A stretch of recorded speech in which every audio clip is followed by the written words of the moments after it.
Hi, my name is Richard Braithwaite. I'm a type 1 diabetic, and your teacher asked me to make a video of what that means. I was diagnosed when I was 15, a week before school started my sophomore year in high school, and it threw me for a huge loop. My doctor told me I would never be a very good athlete again, and soccer meant the world to me. But, as you know, insulin is a steroid, and as soon as I got on track to dealing with my diabetes, it actually did really positive things for me. I put on muscle, I became faster and stronger, and as soon as I figured out how to take care of my diabetes and balance it, my life actually became better as a product of it, so it was kind of a good thing.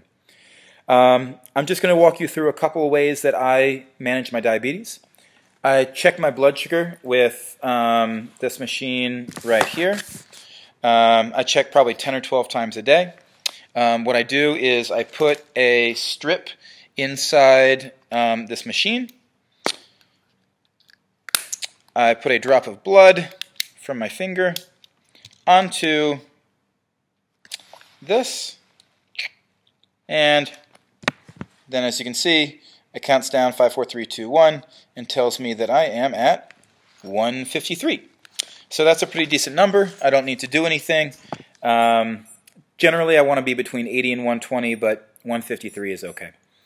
And I check so often because if my blood sugar is too high, I don't feel very good.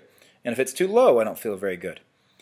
So whenever I put carbohydrates in my body, I eat food or whatever, my liver is constantly producing carbohydrates, so I have to match that.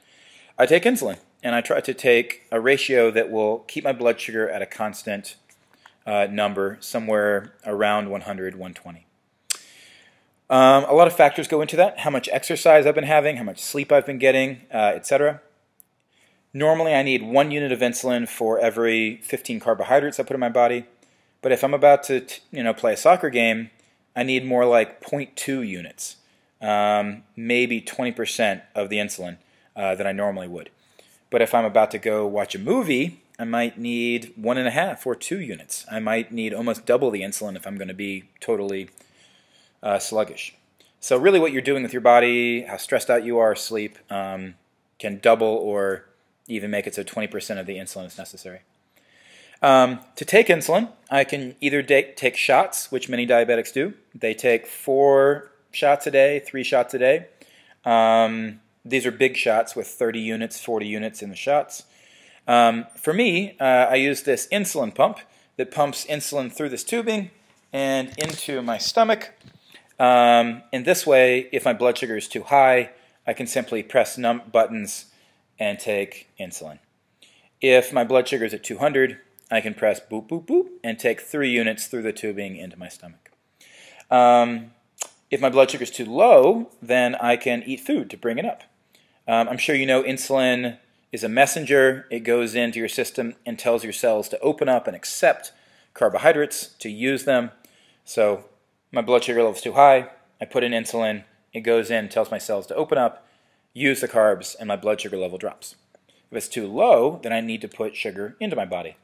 Fastest things are, like a Gatorade or something, orange juice, bananas. I eat a lot of bananas. They go in very, very quickly.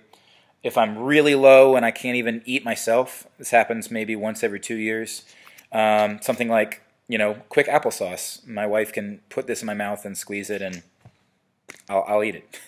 I often eat bars because I can carry them with me wherever I go. And the ways to get that insulin, as I said, are either through a shot or through the insulin pump. The insulin pump is connected to my stomach into a small, thin tube.